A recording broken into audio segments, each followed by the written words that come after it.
Olá, pessoal! Como é que vocês estão? Né? Estamos aqui para resolver aí algumas questões que caíram na nossa prova no ano de 2025, né? Espero que quem fez essa prova tenha feito uma excelente prova, tá?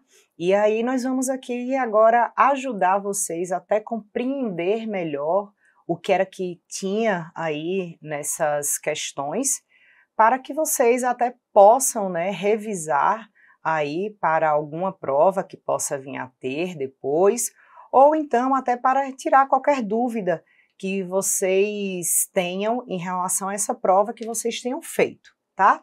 Então vamos lá, começar aí com a questão número 24.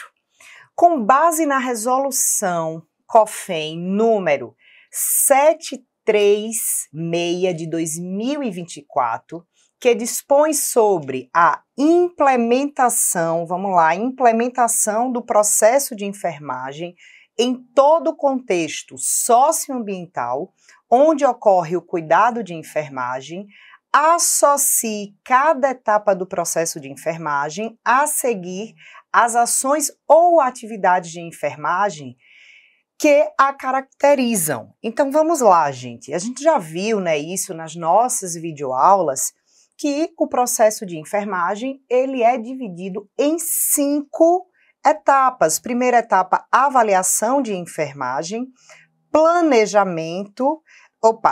Aqui, gente, fica até uma ressalva, tá? Que muita gente pode ter errado, porque observem que isso pode até ser uma pegadinha, tá? Aqui são as etapas, sim, porém, elas não estão em ordem, tá? Então, o primeiro ponto, até para você observar de cara, é esse, tá? Então, a gente tem a primeira etapa, é a avaliação de enfermagem, certo? Já vou até colocar isso aqui para vocês se ligarem. A segunda etapa seria os diagnósticos. A terceira etapa seria até aqui o planejamento de enfermagem. Quarta etapa, a questão da implementação. E por último, seria aí a evolução de enfermagem, certo? Então, para que você possa resolver e até não errar essas etapas, eu indico que vocês saibam, né, de forma aí para ajudar no processo do cuidado também com o paciente, é preciso que vocês saibam qual é a ordem dessas etapas. A questão, ela não trouxe a ordem correta. Creio eu que até isso possa atrapalhar o raciocínio, né, do candidato na hora da resolução dessa questão.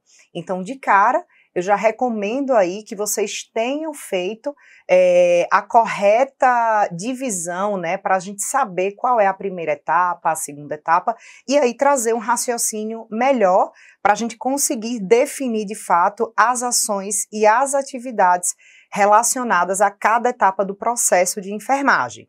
Então vamos lá. No primeiro item, ele fala assim, ó, coleta de dados subjetivos e objetivos. Primeiro, vale lembrar que os dados, né, subjetivos são aqueles que o paciente relata para a gente não consegue mensurar, que a gente não consegue medir. Os dados objetivos seria aqui o que a gente consegue mensurar. Por exemplo, durante a ausculta, durante a percussão, seria também os sinais vitais do paciente, tá? Então, coleta de dados subjetivos e objetivos de forma inicial e contínua, tá? Ou seja, no início da consulta a gente precisa fazer a coleta desses dados e também durante todo o atendimento, tá? Relacionados à saúde da pessoa, da família, da coletividade e de grupos especiais.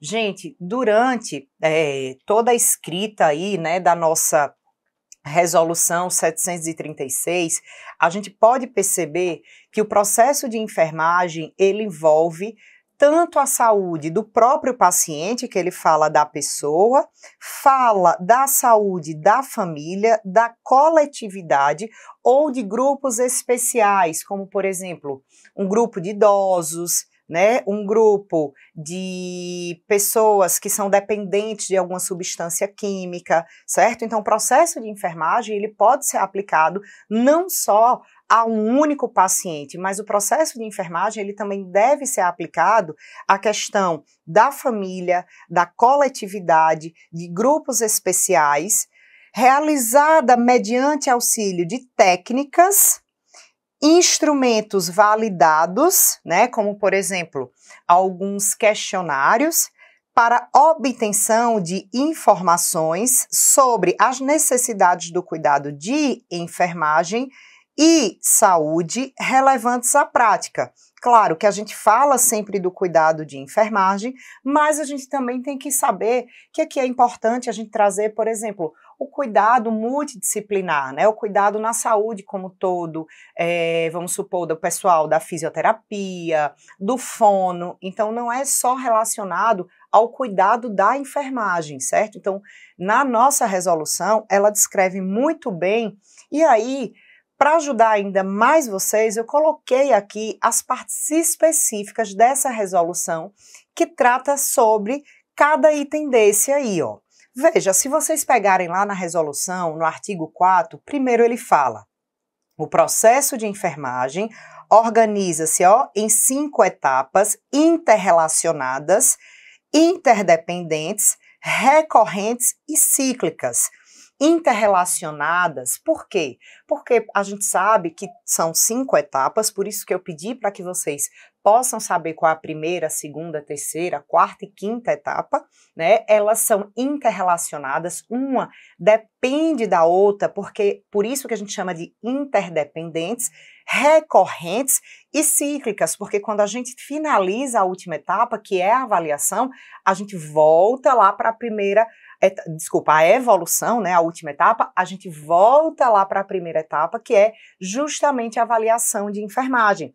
Por isso que a gente fala que ela é cíclica, que ela é recorrente, tá? Não é porque a gente chegou na última etapa, que é a evolução, que a gente não vai dar continuidade a esse atendimento, certo? Então, se você pegar no artigo 4, inciso 1, vai estar descrito justamente a primeira etapa, que a gente chama de avaliação de enfermagem.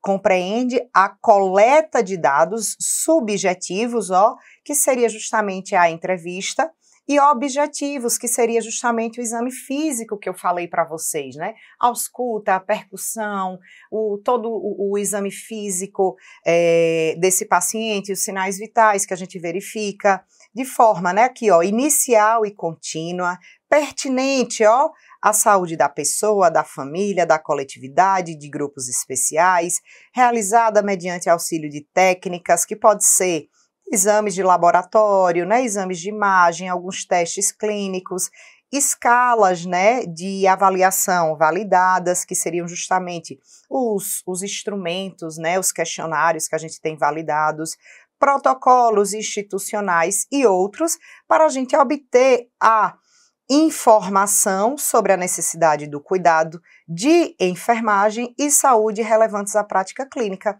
Então, foi quase aí um Ctrl+C, Ctrl+V, né? Então, gente, o primeiro item, ele fala justamente aí, seria a primeira etapa, a avaliação de enfermagem, né? Então, corretíssimo aqui, já coloquei para vocês, ó, item 1, certo?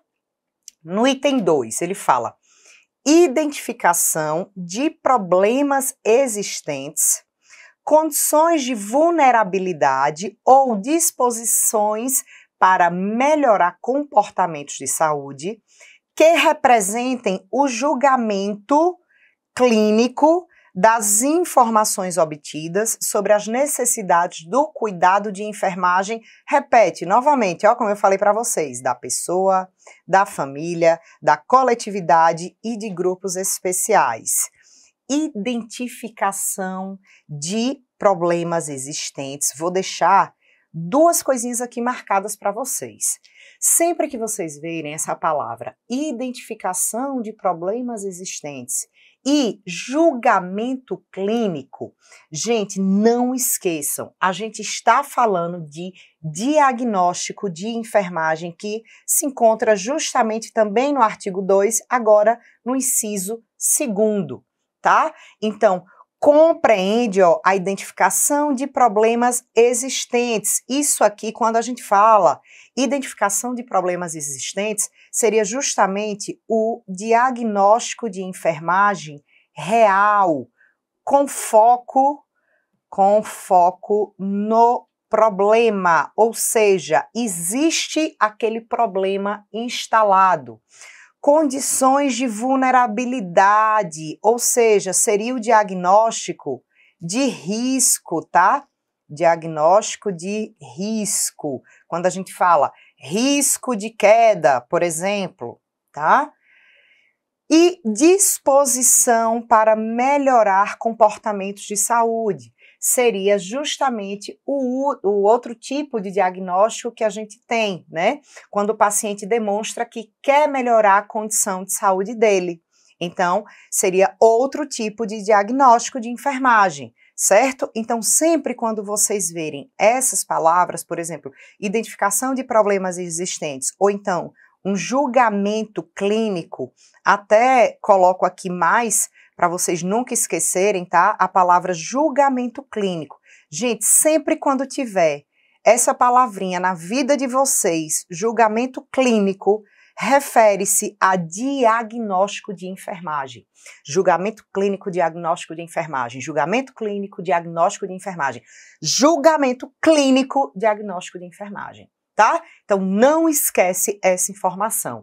Então, aí, nesse item, a gente vai ter que prestar atenção porque diagnóstico de enfermagem, gente, não está como número 2. Observe, diagnósticos de enfermagem está justamente como número 5. Creio eu que alguns, né, podem ter aí errado por falta de atenção, muita ansiedade, né, aquele nervosismo, chega com uma certa pressa para fazer essa questão, né, achando, essa é fácil, essa eu já sei. Então, por mais que vocês saibam a questão, vai com calma, lê, relê, marcou a questão, tem certeza? Mas lê novamente, tá? Porque muitas vezes vocês acabam indo com muita sede, aquele pote, e pela euforia acaba perdendo uma questão que a gente não queria que vocês perdessem, tá? Então, nesse item aí seria item 5. Então, o primeiro item, né, vamos lá, recapitulando, foi o número 1, depois o segundo item já foi aí 5, certo? Nesse outro item fala assim, ó, priorização de diagnósticos de enfermagem, priorização, tá? Determinação de resultados quantitativos ou qualitativos, esperados e exequíveis de enfermagem e de saúde e tomada de decisão terapêutica, declarada pela prescrição de enfermagem das intervenções, ações / atividades e protocolos assistenciais para o desenvolvimento de um plano assistencial, desenvolvimento de um plano assistencial direcionado novamente à pessoa, à família, à coletividade, a grupos especiais e compartilhado com os sujeitos do cuidado, né, e a equipe de enfermagem e também a equipe de saúde, tá? Então, é um cuidado que é compartilhado com o sujeito do cuidado, ou seja, o próprio paciente, ou então a família, ou então a coletividade, ou então os grupos especiais. Também, né, é um cuidado compartilhado com a equipe de enfermagem e também com a outra equipe multidisciplinar. Quando eu coloco essas palavras aqui para vocês, é justamente para vocês conseguirem identificar melhor qual etapa seria.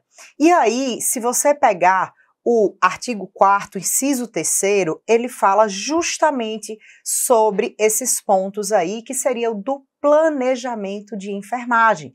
Nesse inciso 3, ele fala, compreende o desenvolvimento de um plano assistencial. O que foi que eu marquei aqui para vocês, ó? Desenvolvimento de um plano assistencial. Vou até deixar só ele aqui marcado, tá? Desenvolvimento, ó, de um plano assistencial.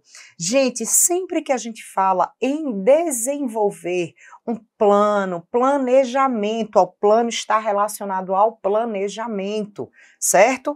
Como tem aqui no próprio inciso 3, tá? Compreende o desenvolvimento de um plano assistencial direcionado à pessoa, família, coletividade, grupos especiais e compartilhado com os sujeitos do cuidado e a equipe de enfermagem e também a equipe de saúde. Deverá envolver priorização de diagnósticos de enfermagem. Professor Iane, me lembre o que seria essa priorização. A gente não falou do diagnóstico real, que é com foco no problema? A gente também não citou o diagnóstico de risco, né? Que ele pode vir a ter aquele diagnóstico. Então, aqui quando a gente fala em priorização do diagnóstico de enfermagem, né? É você priorizar, você vai priorizar o diagnóstico real, que ele já tenha, ou você vai priorizar para cuidar do diagnóstico que ele vai possivelmente ter. Então, a gente prioriza o diagnóstico real, com foco no problema. Então, a gente vai priorizar no planejamento, né, para a gente saber qual cuidado a gente vai tomar. Será que é mais importante eu cuidar de um paciente que já tem um problema, que é o diagnóstico real, ou nesse planejamento eu vou priorizar um que ele pode vir a ter, tá? Então, priorização do diagnóstico de enfermagem, perfeito aí. Determinação de resultados esperados e execuíveis, sejam eles, gente, quantitativos ou qualitativos. Quantitativos, né, os resultados quantitativos seriam aqueles que são mensuráveis. Por exemplo, lá na escala de dor, de 0, né, até 10. 0 é sem dor, 10 é a pior dor imaginável. Quando a gente faz a avaliação e o paciente te relata que ele está sentindo 10 de dor, a gente pode determinar nesse planejamento, né, que o ideal é que esse paciente diminua aí para 9, para 8, para 7, para 6, na escala de dor dele, tá? Então, seriam os resultados quantitativos e tem também os resultados qualitativos desse paciente. Então, ele referia, minha dor de cabeça diminuiu, tá? Então, seriam os qualitativos, a gente não, seriam assim, como é que eu digo, seria um resultado que a gente não consegue mensurar, porque a dor a gente consegue, né? Como a gente sabe, aí é o quinto sinal vital. Então, seriam alguns resultados que a gente não consegue mensurar. Ele fala em melhorias, né? Sem trazer números especificamente falando. E no item, por último, aqui que é o item 3 desse inciso 3º, fala tomada de decisão terapêutica declarada pela prescrição de enfermagem das intervenções, ações e atividades e protocolos assistenciais. Sem erro aí, né, gente? Então, nesse item seria número 2 aqui, ó, justamente número 2 é o planejamento de enfermagem. Lembrando que, novamente, não esqueçam, ó, avaliação, primeiro, segundo é diagnóstico, qual é o terceiro, gente, ó, planejamento, quarto, implementação e quinto, evolução, certo? Então, a gente ficou aí, número 1, até já esqueci, número 5, né, isso, número 5, e agora já é número 2. Vamos analisar agora o próximo item. Realização das intervenções, ações e atividades. Gente, é botar a mão na massa. O que é que eu sempre falo? Ó, intervenção, ação e atividades. É realizar. Para você não esquecer nunca, tá, gente? Ó, já vou aqui até dar a resposta. Ó. Implementação é a ação, certo? Realização das intervenções, ações e atividades previstas no planejamento assistencial, aqui já entregou, né, gente? Já disse que o planejamento foi antes. Pela equipe de enfermagem, por meio da colaboração e comunicação contínua, inclusive com a checagem quanto à execução da prescrição de enfermagem, respeitando os documentos emanados pelo Conselho Federal e Regional de Enfermagem, quanto à competência técnica de cada profissional de enfermagem. Então, quando a gente fala aqui competência técnica, são aquelas resoluções que fala que, por exemplo, somente o enfermeiro vai poder passar uma sondagem vesical, né? O técnico de enfermagem pode verificar sinais vitais, tá bom? Então, seria respeitando as ações, respeitando, claro, aí as competências de cada classe dentro dos conselhos regionais, federais de enfermagem. Gente, falou implementação, ação, a gente tem aí a realização de fato das atividades que a gente fez lá no planejamento. Isso está justamente lá, ó, artigo 4, inciso 4. Praticamente também um Ctrl+C, Ctrl+V aí, que eu não vou aqui nem ler para não repetir novamente para vocês. Então, é justamente item, né, número 3, implementação de enfermagem. Vamos lá, então primeiro ficou item 1, depois item 5, ixi, já esqueci aqui, tá? E depois, por último, item 2, né? E agora, item 3. Show de bola, ó. Cá para nós. Não sei vocês, mas eu achei essa questão moleza, tá? Achei uma questão bem elaborada, tranquila. Se você não acertou, senta aí na cadeira para dar uma revisada nessa resolução, porque é uma resolução que foi atualizada há pouco tempo. Prestem atenção que nessa resolução, em nenhum momento, né, ela traz o nome SAI, assistência de sistematização da assistência de enfermagem. Ele fala sempre sobre o processo de enfermagem, certo? Então, perceba isso, até porque a SAI, ela está relacionada hoje em dia mais, porque a gente confundia muito, sabe, gente? É SAI, é processo de enfermagem. Então, depois que foi publicada essa resolução, a gente pôde diferenciar mais o que seria a tal da SAI e o processo de enfermagem. Quando a gente fala em processo de enfermagem, está muito mais relacionado ao cuidado com esse paciente. Quando a gente fala em SAI, está muito mais relacionado à parte administrativa do cuidado, certo? Desculpa, vamos lá. A avaliação, o outro item, né? O último item. Avaliação dos resultados alcançados. Eu preciso avaliar os resultados, né? De enfermagem e saúde, não só de enfermagem, mas da saúde do paciente como todo. Pode ser do paciente, da família, da coletividade, de grupos especiais, permitindo a análise e a revisão de todo esse processo. Assim, né, assinale a alternativa que representa a sequência correta dessa associação.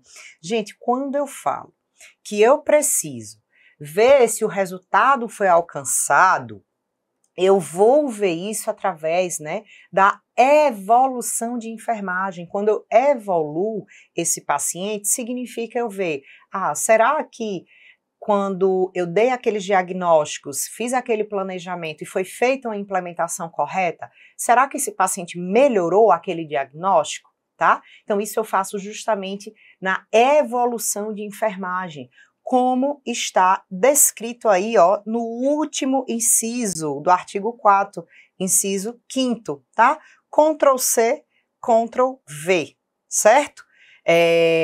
Não temos dúvida, então, aí, item 4, né? Então, como ficou aí, qual seriam? Item 1, vamos lá, né? O primeiro que eu disse foi item 1, então, item 1 ficaria essa e essa. A gente já exclui essas duas aqui. Aí, veja, o outro item, né, ficou 1 e 5, não foi isso? A segunda etapa? Então, gente, a gente só tem, de fato, aí a letra D, certo? Porque ele traz justamente aí o número 2. Foi por isso que eu disse para vocês terem cuidado com isso aqui, ó. O número 2 seria justamente, né, o planejamento, só que a banca fez isso, né, para justamente pegar quem é muito ansioso, quem é muito afoito. No item 2, se tivesse aqui diagnósticos, né, diagnósticos de enfermagem, tudo bem, tá? Mas não é diagnósticos de enfermagem. Então a banca fez isso bem proposital para você errar a questão, mas você não errou. Você prestou atenção porque você é uma pessoa muito calma, né? Tranquilo, não é ansioso, tá bom? Então vamos lá. Item D, questão 24, corretíssimo aí o gabarito, item D. Questão número 25, gente. Questão número 25 está relacionado aí à questão do exame físico do abdômen, tá? Ao realizar o exame físico do abdômen, com o propósito de avaliar o aparelho urinário, o enfermeiro deve considerar que item A, a percussão dígito-digital da bexiga deve ser realizada entre 2 e 3 centímetros acima da sífise púbica. Gente, primeiro, o que é percussão dígito-digital? Percussão dígito-digital, certo? Percussão dígito-digital da bexiga é isso aqui na bexiga. O que é que está errado aí na questão? A percussão da bexiga deve ocorrer a 5 centímetros da sífise púbica, porque se você percute, tá, ali a 2 e 3 centímetros acima da sífise púbica, você não vai estar percutindo a bexiga, tá? Então é um pouco mais acima, por isso que esse item está errado. Os rins são facilmente delimitados por meio da percussão dígito-digital.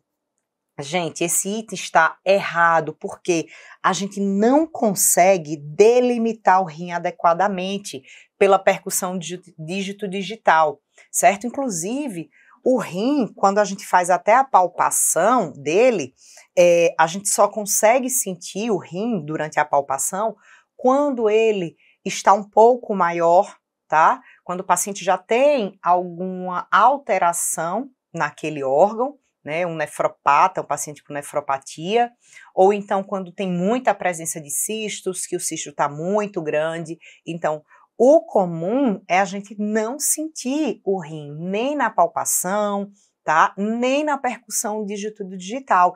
Então, eles não são facilmente delimitados. Então, também não é esse item. Item C, a queixa de dor durante a palpação dos rins caracteriza o sinal de Giordano positivo. Vamos lá, prestem bastante atenção. Alguns alunos, né, erraram essa questão por uma simples palavra, palpação, tá, gente?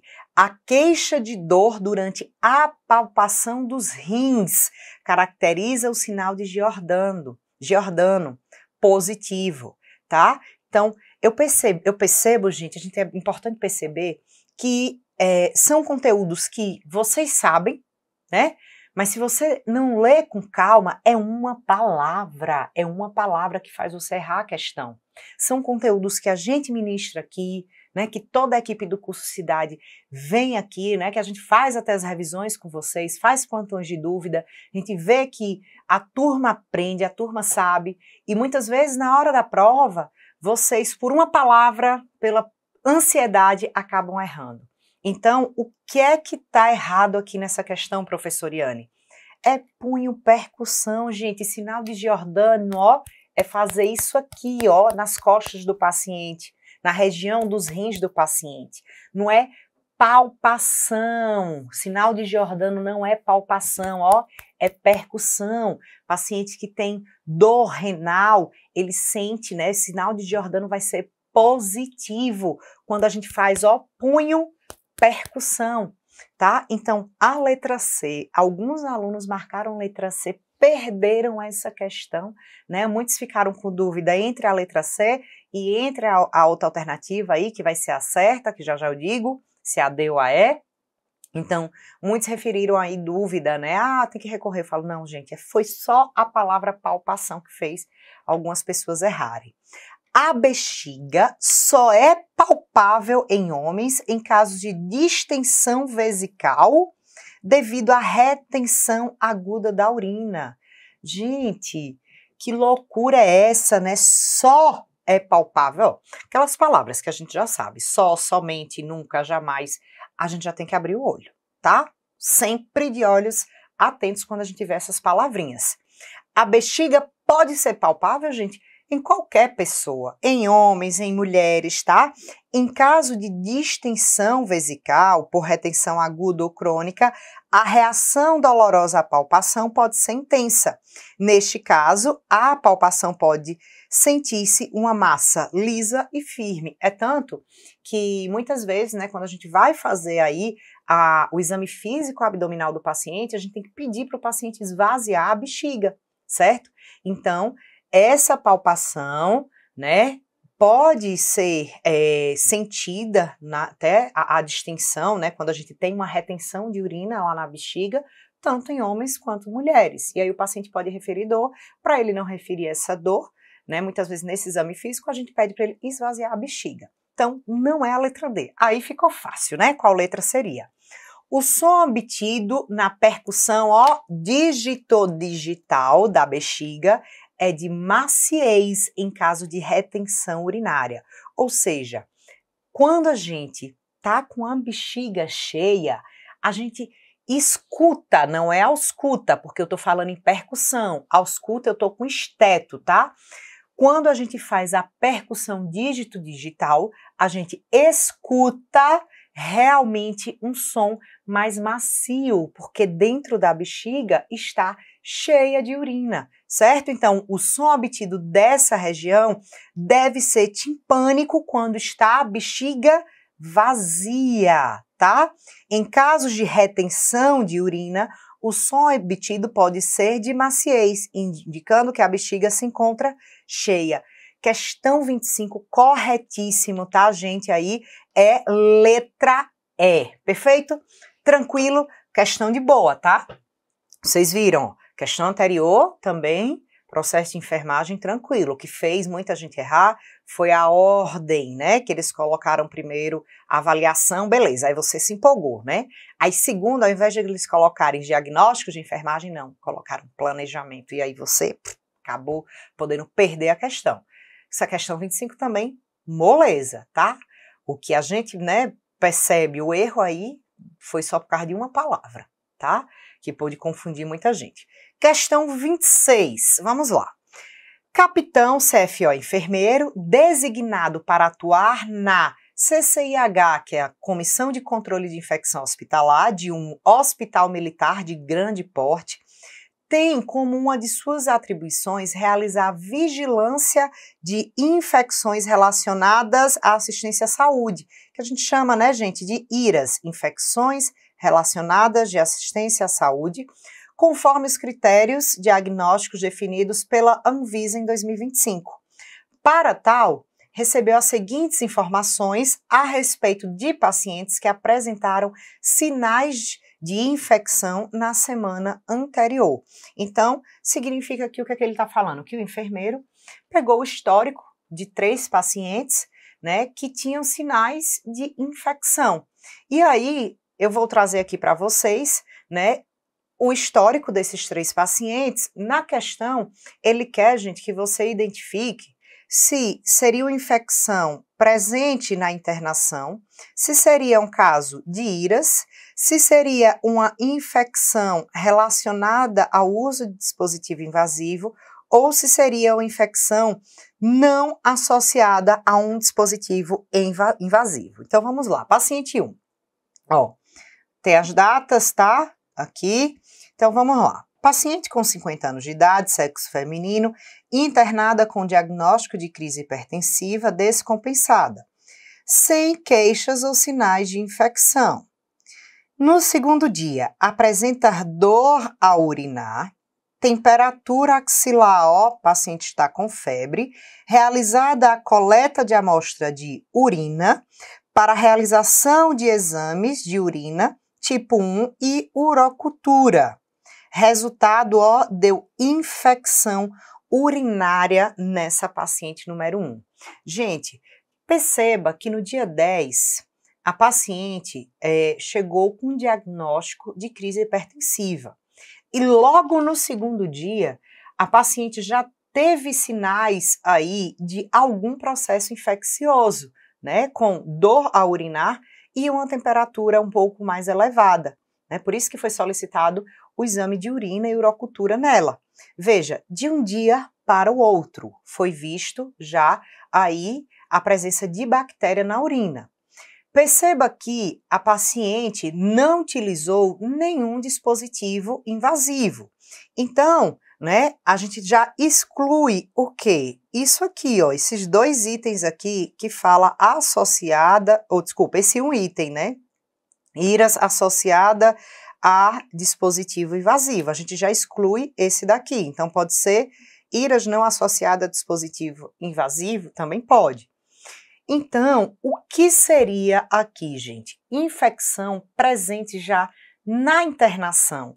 Por isso que eu pedi para vocês observarem, ó, que foi de um dia para o outro, certo? Então, ela não colocou nenhum dispositivo invasivo, ela já deu entrada, certo? Com a infecção urinária, tá bom? Então, apesar dela não ter queixas, foi muito rápido, certo? Então, segundo a Anvisa, essa IRAS aqui, essa infecção, foi presente na internação do paciente, certo? Então, não foi um caso aí de IRAS. Paciente 2, ó, paciente com 32, olha as datas, novamente, ó, dia 10, 11, 12, 13 e 14, né, foram aí o que? 5 dias de internação.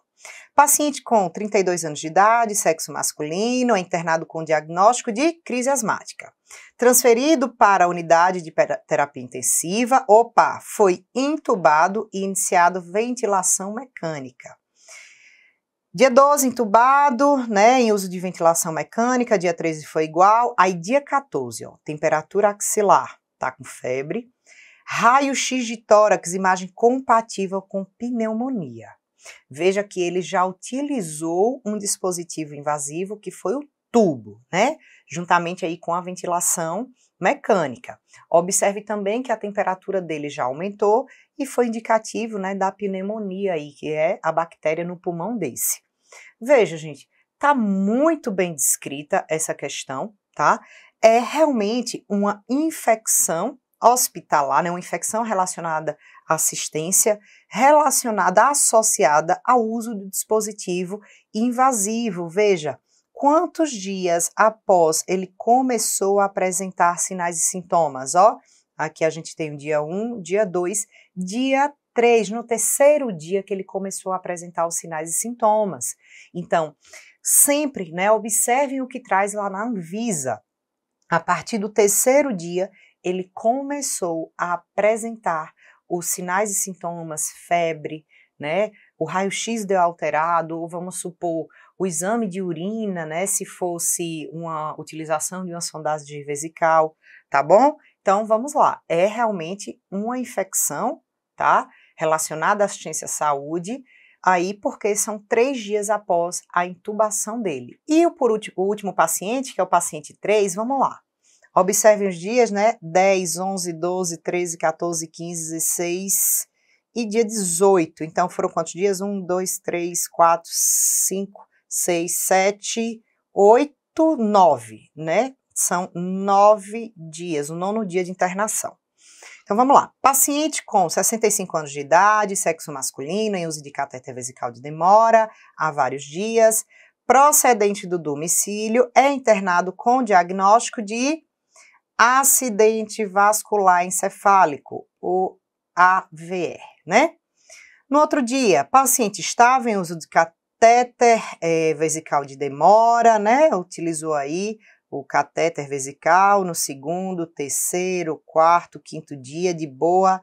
No 6º dia, foi retirado esse catéter, porém, no 7º dia, ele já apresentou febre, a gente já precisa fazer o quê? Exame de urina para fazer urocultura. No dia 9, foi percebido que, bactéria na urina. Perceba que ele utilizou o dispositivo, a sondagem vesical foi feita, né? O catéter vesical foi passado nele e no 9º dia, na verdade no 7º dia, ele já apresentou sinais e sintomas e no 9º dia foi dado aí o resultado do exame que de fato tem bactéria na urina dele. Facilmente também a gente pode falar aqui que é uma IRAS associada ao uso do dispositivo. Então, gente, perceba que a gente tem o paciente 1, 2 e 3, né? No paciente 2 e 3, a gente teve uma infecção relacionada ao uso do dispositivo, sendo que 1 foi por conta da intubação, o 2 foi por conta do catéter vesical, certo?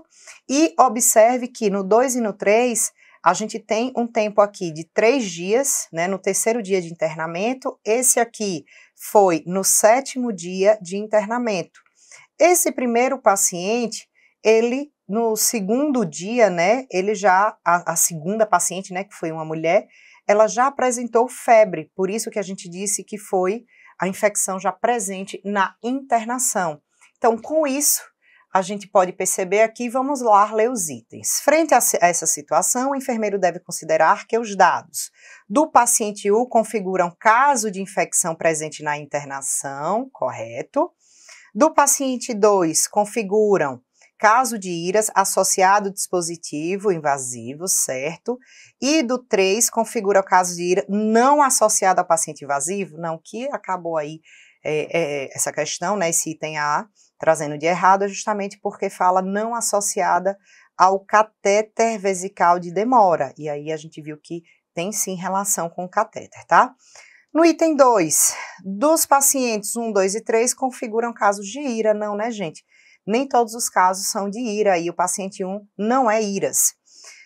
Item C, dos pacientes 1, 2 e 3 configuram casos de infecção presente na internação, não, paciente 2 e 3, eles não apresentaram febre logo na internação, no segundo dia de internação. Então, também não é o item C. Item D, do paciente 1, configuram casos de infecção presente na internação, perfeito, aqui está certo. Do paciente 2 e 3, configuram casos de IRA associado ao dispositivo invasivo, corretíssimo, tá? Letra D. Então, letra D. Item E, porque não é? Dos pacientes 1 e 3, configuram casos de infecção presente na internação? Não, gente. Paciente 3 foi lá no 7º dia, né, que ele começou a apresentar, então não foi logo quando ele se internou. E do paciente 4, desculpa, do paciente 4 foi ótimo, né? É a rapidez. E do paciente 2, configuram caso de IRAS associado ao dispositivo invasivo. Isso aqui está correto, mas o que erra aqui, porque fala, né, do paciente 3, não é infecção presente na internação, e sim também igual aí às IRAS relacionadas ao dispositivo. Então, corretíssimo, gente, item D, letra D, tá? Espero que você tenha marcado isso. Vamos lá, dar continuidade aí às nossas resoluções de questão, tá? Bebendo uma aguinha pra gente meter bronca, como diz a história, tá? Vamos lá. Item 27. Considerando o conteúdo apresentado na publicação intitulada Brunner e Sudart, Tratado de Enfermagem Médico-Cirúrgica, de 2023, e o uso da oxigenoterapia no tratamento dos diferentes agravos à saúde, assinale a alternativa correta. Vou até dar uma pausa aqui. Gente, alguns alunos ficaram com bastante dúvida em relação à publicação, né, desse gabarito aí da questão 27. Eu venho percebendo, né, como eu estou falando aqui desde o início da nossa correção, que a banca, ela tá vindo assim, pegando muita gente de rasteira, porque vocês estão dominando o conteúdo com o que a gente vem dando aqui para vocês, com as revisões que a gente vem lançando, com os plantões de dúvidas, mas a banca, ela tá pegando a galera em coisas mínimas. Aqui, por exemplo, eu digo para vocês que o grande erro, sabe o que foi? Interpretação de texto. A interpretação de texto acabou com que algumas pessoas errassem essa questão, e eu não quero que isso aconteça. Então, vamos criar também aí o hábito de leitura, né? A gente precisa criar esse hábito de leitura para poder acertar as questões. Eu sempre falo assim, que as pessoas postam algumas coisas na rede social, por exemplo, no Insta, quando postam texto, ninguém lê, né? Passa ali muito rápido, né? E não lê, só quer ver a foto e acabou. Então, assim, vamos criar um pouco mais esse hábito de leitura para a gente conseguir interpretar melhor aí as questões que essa banca coloca para a gente, tá? Então, vamos lá. Item A. Veja que eu já marquei aí, depois eu vou dizer o porquê, ó. No tratamento de diferentes agravo, tá, à saúde. Ó, vou marcar até isso aqui. O uso da oxigenoterapia no tratamento. O uso da oxigenoterapia no tratamento, certo? Item A. A máscara de Venturi, um sistema de alto fluxo, é projetada para entregar concentrações precisas de oxigênio a ser inspirado, embora mais baixas, ou seja, inferiores a 30%. Gente, já trago de cara, essa questão aí, esse item, letra A, está correto, corretíssimo, tá? Vou dizer por que os outros itens não estão corretos. Principalmente, salvo me engano, aí foi até o último item, que a galera ficou, tem que anular, porque foi a letra A e a outra letra, né? E aí eu vou explicar por que não seria outra letra, e sim essa, tá, gente? Corretíssimo, a máscara de Venturi, ela realmente dá um alto fluxo, né? Concentrações precisas de oxigênio, embora a concentração seja somente aí inferior a 30%. Inclusive, eu trouxe para vocês aqui um Ctrl+C, um copiado e colado do livro, tá, do Brunner, para vocês verem. Tem lá somente, gente, uma partezinha no capítulo de oxigenoterapia, ó, alerta de domínio de conceito.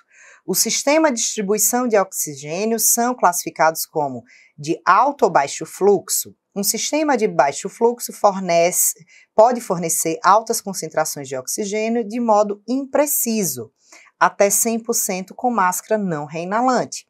A máscara de Venturi, um sistema de alto fluxo, é projetada especificamente para entregar concentrações precisas, embora mais baixas, menos de 30%.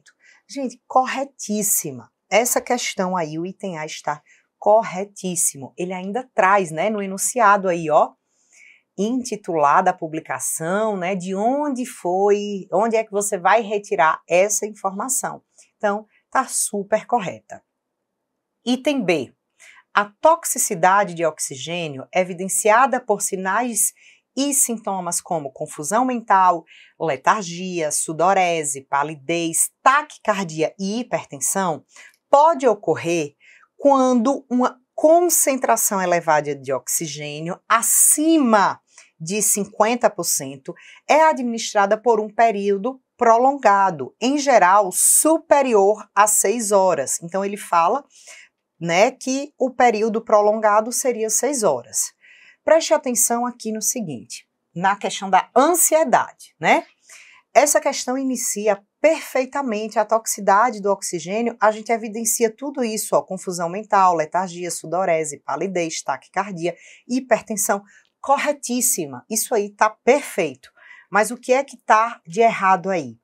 Primeiro, tá? A toxicidade realmente existe, esses sinais e sintomas, mas primeiro, o que ocorre com a concentração aí, ó, acima de 60%, e o tempo prolongado nunca é superior a 6 horas, e sim a 24 até 48 horas, certo? Então, não é o item B por conta da concentração e também porque 6 horas não é considerado um tempo prolongado para administrar o oxigênio.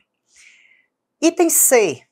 Para pacientes com doença pulmonar obstrutiva crônica, o tal do DPOC, a máscara de reinalação parcial, um sistema de baixo fluxo, é o método mais confiável e preciso para entregar as concentrações específicas de oxigênio a ser inspirados por métodos não invasivos.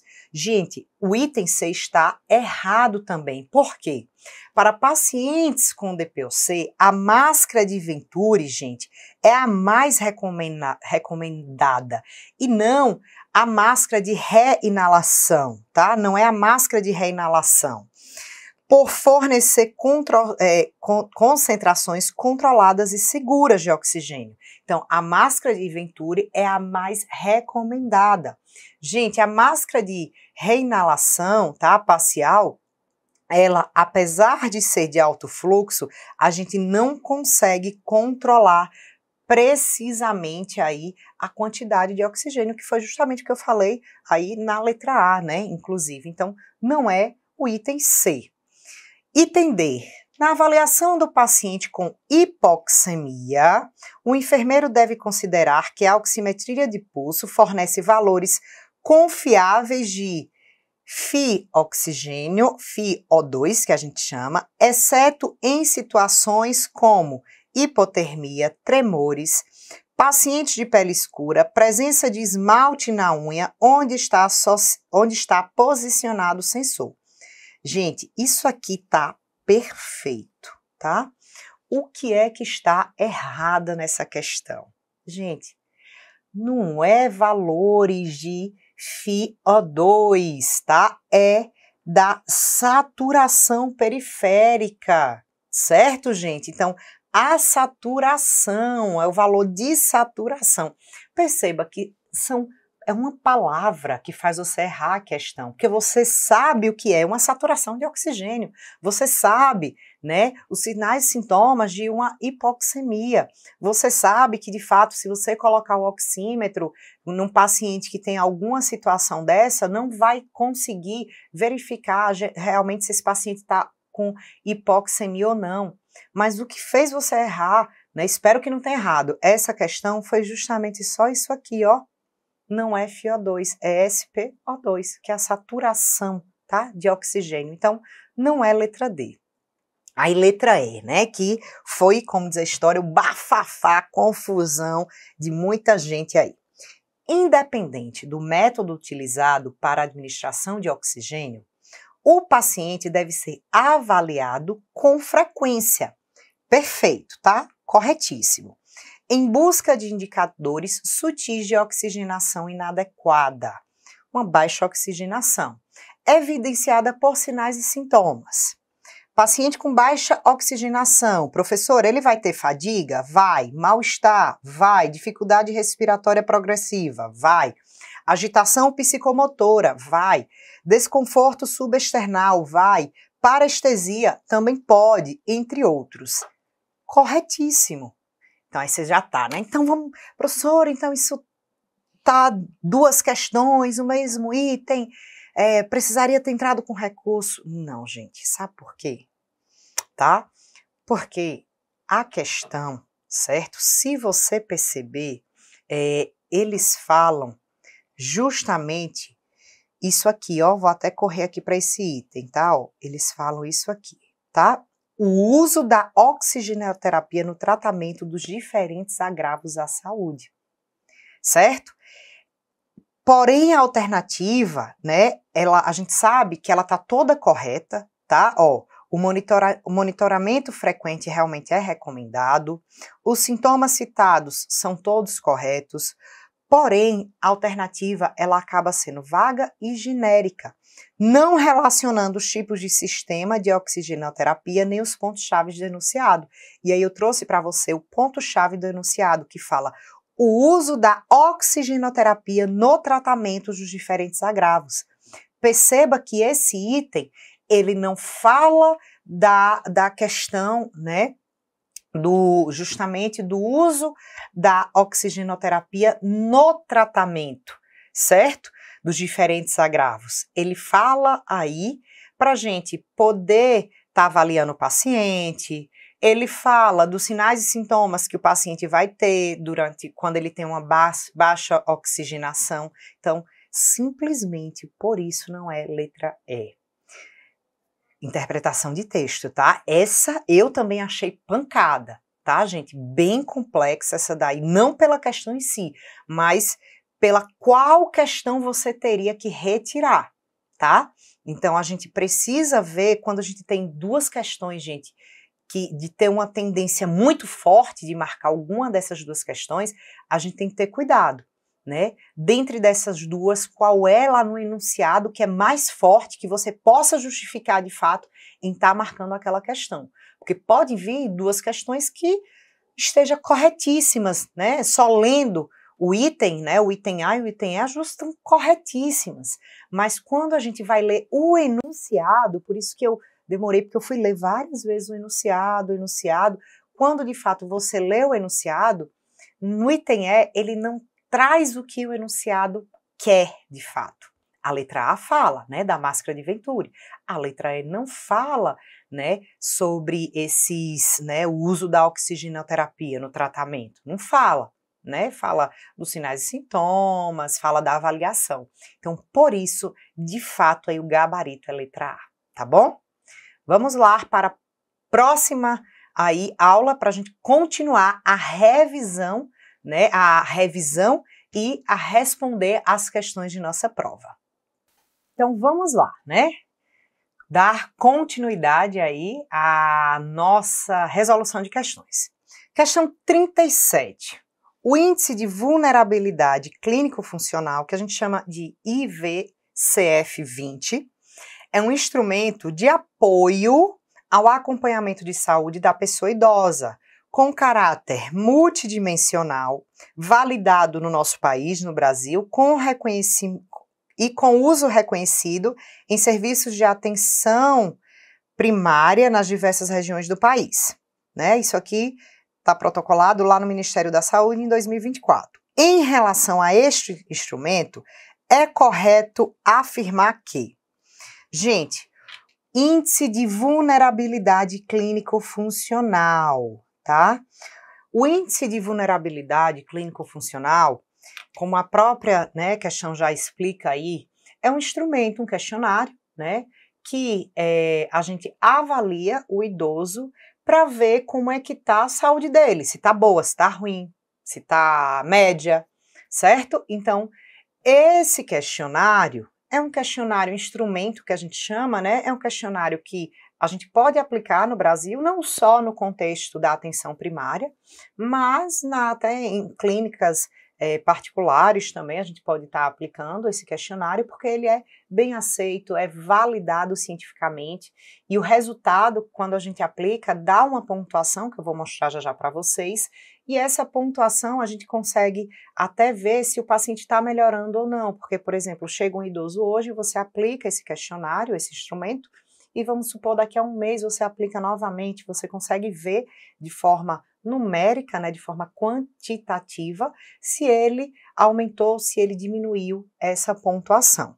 Aí no item A fala, sua aplicação no âmbito da equipe de enfermagem é um procedimento privativo do enfermeiro, ou seja, entre, né, os técnicos de enfermagem, auxiliares também, e enfermeiros, somente o enfermeiro pode estar aplicando esse questionário? Essa questão está errada, tá, gente? Porque a gente tem várias pessoas que podem estar aplicando. O agente comunitário de saúde, o pessoal da assistência social, dentista, enfermeiro, farmacêutico, físio, fono, médico, psicólogo, TO, técnico de enfermagem e demais profissionais. Até porque é um instrumento muito fácil, muito simples e rápido da gente aplicar, tá? Então, questão A já é errada. Letra B. Avalia 8 dimensões consideradas preditoras de declínio funcional e óbito em idosos. Quais são as 8 dimensões que ele fala? Dimensão 1 aqui, ó, idade, autopercepção da saúde, as atividades de vida diária, cognição, o humor e comportamento, mobilidade, comunicação, que a gente traz tanto a audição quanto a visão, e a presença de comorbidades múltiplas, que seria o último, né? Representada por polipatologia, polifarmácia e internação recente. Então, ele traz a comorbidade múltipla como esses 3 fatores aqui. Gente, essa questão está corretíssima. Se você pegar lá esse índice, né, que a gente chama, ó, de... Opa, passei demais. O índice de vulnerabilidade clínico-funcional, ele traz justamente essas 8 seções ou 8 dimensões aqui, ó, tá? Coloquei até para vocês todas as 8, igualzinha como está na questão. Perceba que a gente chama, né, esse índice, até no final vocês podem ver lá, o índice de vulnerabilidade 20, né? Por que 20, professora? Porque ele tem 20 questões. Cada seção dessa é avaliada por meio de perguntas simples e tem uma pontuação específica que perfaz um valor máximo de 40 pontos ao final do teste. Então, cada seção dessa, cada dimensão vai ter as pontuações e o valor máximo é 40 pontos, certo? Que você vai dar ao final da avaliação. Quanto mais alto o valor obtido, maior é o risco de vulnerabilidade clínico-funcional dessa pessoa idosa. Então, se der uma pontuação mais baixa, opa, a gente fica feliz. Pontuação alta, opa, a gente fica triste, certo? E aí, ao final, quando a gente fala, né, ó, pontuação baixa, a gente fica mais feliz. Por quê? Porque significa que o idoso está bem, está robusto, né? Está mais forte, mais firme, de 0 a 6 pontos. Idoso potencialmente frágil, ele tem um potencial de se tornar frágil, né? Ali tá mais ou menos, né? A gente tem que prestar muita atenção nesse idoso para ele não ficar frágil, de 7 a 14 pontos. Idoso frágil, acima de 15 pontos, lembrando que vai até 40 pontos, certo? Então, igual ou acima de 15 pontos, o idoso está frágil, certo? Então, esse índice traz aí esses 3 itens ao final do resultado. Vamos continuar resolvendo a questão. Classifica como idoso em fragilização o indivíduo com mais de 70 anos que, embora independente para todas as atividades de vida diária, é portador de hipertensão arterial e diabetes mellitus. Vamos lá, essa questão está erradíssima. Primeiro, vocês viram que aí a gente não traz bem essa classificação, idoso em risco de fragilização. A gente primeiro traz idoso potencialmente frágil, tá? Então, eu já começo a excluir um pouquinho essa questão já de cara com isso.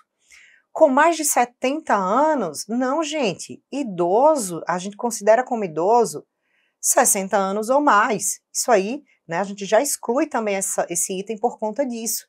Fora que, no índice, a gente não vê falando sobre essa questão que hipertensão arterial, a gente não vê citando diabetes mellitus em si, certo? A gente pode ver citando algumas comorbidades, só retornando aqui, quando a gente fala lá no último item, tá, de comorbidades múltiplas, que é a última dimensão, quando a gente fala em polipatologia, que a polipatologia pode ser diabetes, hipertensão, mas não fala que a polipatologia, a gente vai considerar o paciente em risco de fragilização ou então potencialmente frágil porque ele tem hipertensão arterial e ou diabetes mellitus. Não, a gente tem que avaliar ele como um todo. Então, essa item C está erradíssima, tá? Com mais de 70 anos, não. No Brasil, considerado idoso a partir de 60 anos, 60, né, ou mais.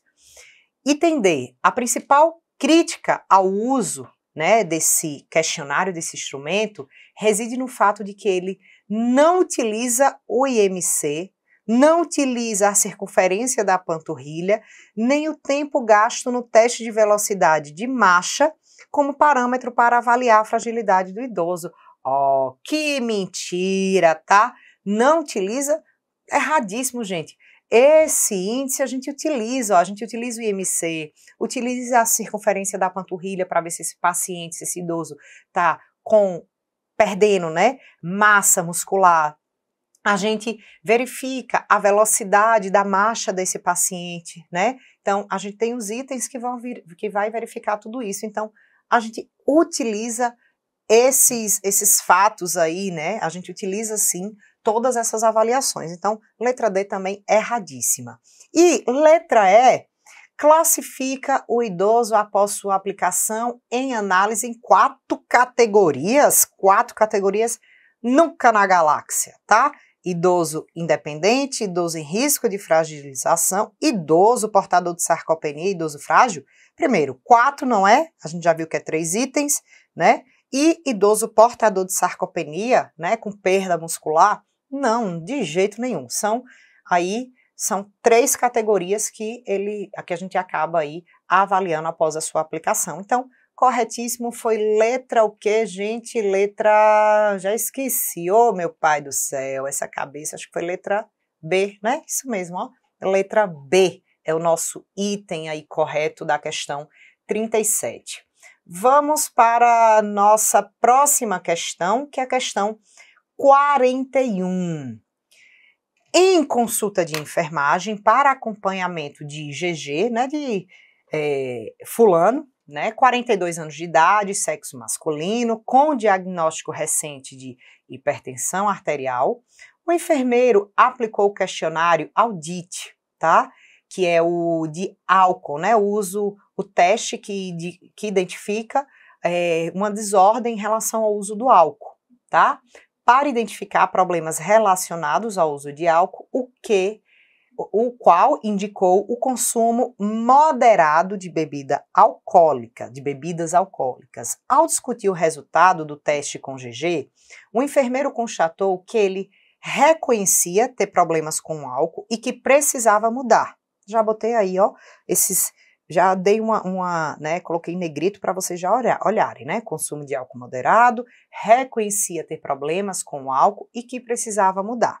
Nessa oportunidade, GG também demonstrou que estava começando a planejar e até colocar em prática algumas atitudes no sentido de mudança para diminuir o consumo do álcool. Então, vamos lá aos itens. Frente a essa situação, de acordo com o conteúdo apresentado na linha de cuidado do Ministério da Saúde, intitulada Transtornos por uso de álcool no adulto, o enfermeiro deve considerar que o estágio de mudança, que ele bota aí como EM, em que GG se encontra e a conduta que seria a ser adotada são. Então, a gente tem aí os itens, tá? Lembrando, gente, que a gente vai colocar que esse modelo, tá? Esse modelo implantado aí pelo Ministério da Saúde, ele caracteriza os 6 estágios que ocorrem em todo o processo de mudança comportamental em relação ao uso do álcool. São 6 estágios. O primeiro estágio, ele fala em pré-contemplação, 2, contemplação, 3, preparação, 4, ação, 5, manutenção e o 6º estágio é o término, né? Significa aí que o paciente, né, melhorou, vamos dizer assim, no modelo, tá? Aplicado aí pelo Ministério da Saúde. Então, para a gente saber qual item seria, né? Porque aqui no estágio de mudança, ele vai colocar que seria uma contemplação, preparação e ação, contemplação, preparação e ação e manutenção. A gente precisa saber o significado de cada estágio desse. Então, eu trouxe aqui para vocês os estágios, né? O que significa aí os estágios? Vamos lá. Pré-contemplação seria o momento no qual a pessoa não tem intenção de mudar em um futuro próximo e ela não percebe essa necessidade ou a importa que uma determinada mudança poderia ter certos aspectos de sua vida, tá? Então, não aceita, não quer, não enxerga. Contemplação. Nesta etapa, a pessoa pensa na possibilidade de mudar. Opa, pensa, já quero mudar. Reconhece que há uma questão a ser enfrentada e que ela é relevante, mas ainda não tomou nenhuma iniciativa para tal. Então, não teve iniciativa. Já vá prestando atenção aí, né, nos itens que a gente pode eliminar ou não. Preparação e ação. Vamos ver primeiro preparação.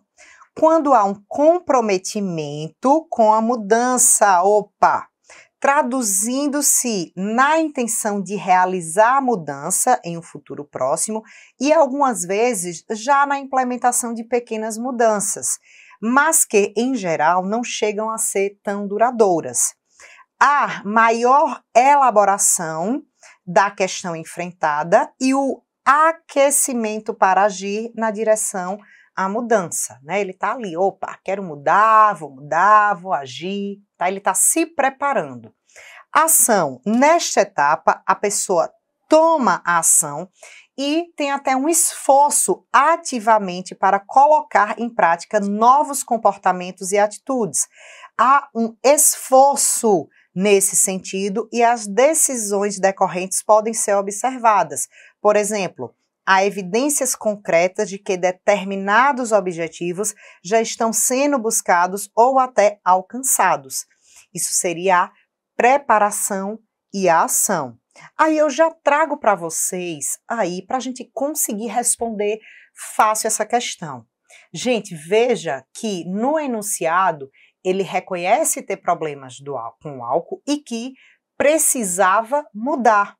Gente, se eu falo, né, que ele já reconhece em ter aquele problema e que ele já, né, traz aí essa questão da mudança, que ele precisava mudar, eu estou falando justamente da preparação e da ação.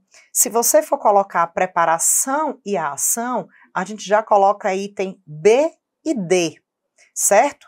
Mas a gente precisa identificar agora em relação à conduta. Qual seria a conduta dele aí?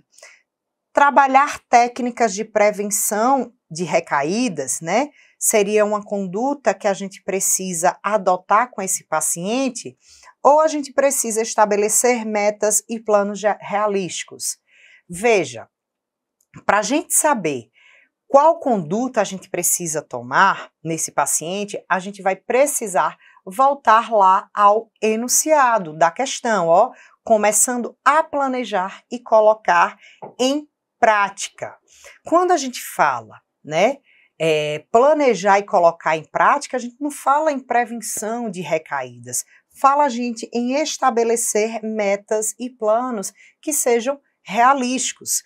Por isso, gente, seria justamente aqui a letra D, o item D, tá? O gabarito dessa questão. Mas você pode falar, professora, mas você falou aí o que seria, né? Essas etapas aqui, eu falei o que seria pré-contemplação, contemplação, preparação e ação. E o que seria a manutenção e o término, né?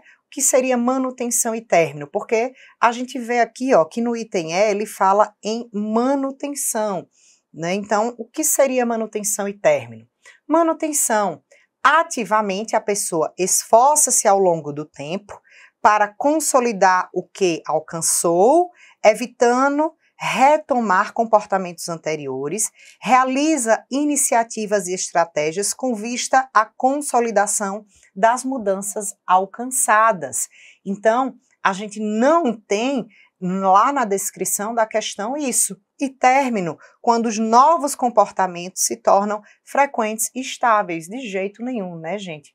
Não está ainda consolidado, não terminou, né? Ao contrário, ele reconhece, ele está se esforçando, ele está planejando, né, para melhorar aí, para melhorar os hábitos de vida dele e ele consumir menos álcool. Então, por isso, né, a gente não tem aí o item B como certo, de fato, item D, questão 41, item D. Questão 42, reconhecida pelo alto nível de evidência científica, a HM, que eles trazem como higienização das mãos, consiste em uma medida eficaz para a prevenção e controle das infecções e da resistência microbiana aos antimicrobianos. De acordo com a nota técnica aí da Anvisa número 5 de 2024, a qual apresenta orientações gerais para a higienização das mãos em serviços de saúde, é correto afirmar que, vamos lá, item A. Eu até tirei o item A para não dizer ele logo de cara, tá? Então vamos lá, pulei o item A, tá bom? Item B. Os dispensadores de paredes, aqueles dispensadores, né, aqueles frasquinhos que a gente aperta, os frascos de PUP ou os frascos individuais, né, os dispensadores de paredes, frascos de PUPs ou os frascos individuais, devem ser preenchidos quando estiverem com 50% da sua capacidade vazia, com o propósito de evitar riscos de contaminação no seu interior. Errada, erradíssima, tá? Se você pegar lá essa norma, tá? Essa norma na Anvisa, segundo o item 2.5.7, que fala justamente sobre os cuidados com o reenvase de produtos, os dispensadores de parede, os frascos de PUP ou individuais, não devem ser reutilizados ou preenchidos quando estiverem parcialmente vazios, devido ao risco de contaminação. Certo? Então, não devem, de jeito nenhum, tá, gente? 50% já encheu o frasco. Não. Não existe isso. Ao contrário, né? Eles falam que não devem ser preenchidos. Então, item B, erradíssimo. Item C. O dispensador de preparação alcoólica para higienização das mãos, devidamente identificado, deve ser instalado juntos às pias e lavabos. Deve ser instalado junto às pias e lavados, ao lado do dispensador de sabonete líquido, facilitando o acesso do usuário e a seleção do produto correto para a realização do procedimento de higienização das mãos, conforme necessidade. Gente, cá para nós.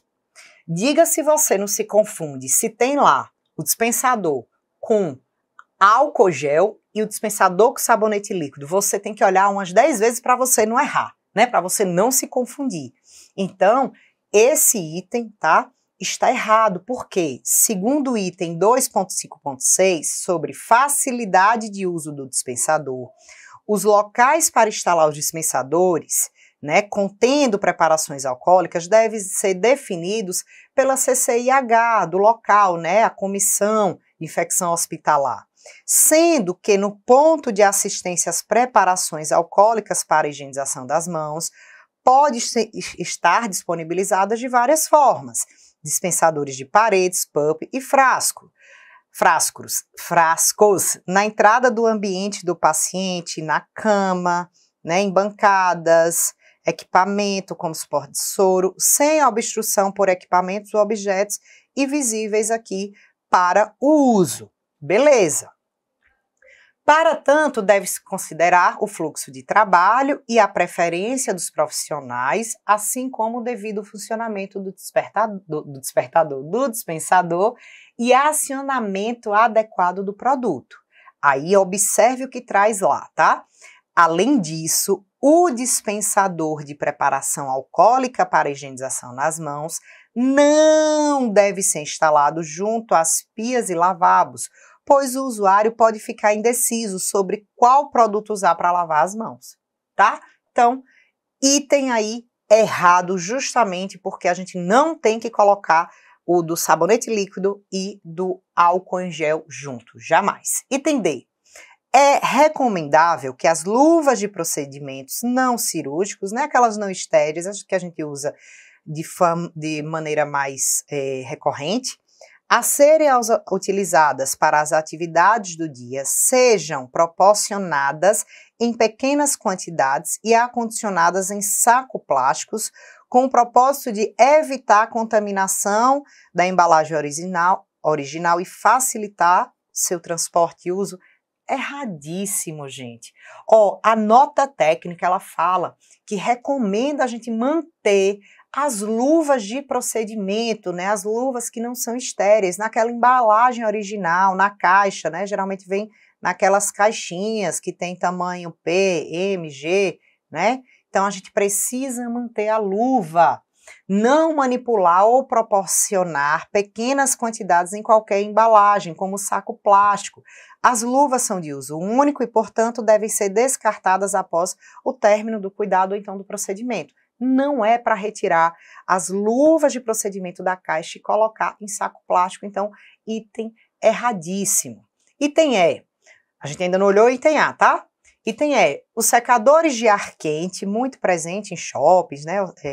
Muito presente mesmo, em ambientes também aeroportos, para a secagem das mãos após a lavagem são mais eficientes do que as toalhas de papel descartáveis, porque não necessitam ser trocados antes da secagem, não deixam resíduos nas mãos, nem dispersam partículas no ambiente. Eita, aí, ó, não dispersa partícula no ambiente, aquele jato, né, de ar quente. Não, gente, dispersa e muito, inclusive. Então, ó, os secadores de ar quente têm piores efeitos de secagem, pode dispersar organismos no ar, causar irritação, secura, aspereza e vermelhidão na pele ao longo do tempo. Assim, o processo de secagem não é recomendado, não é indicado jamais. Então, o item é erradíssimo.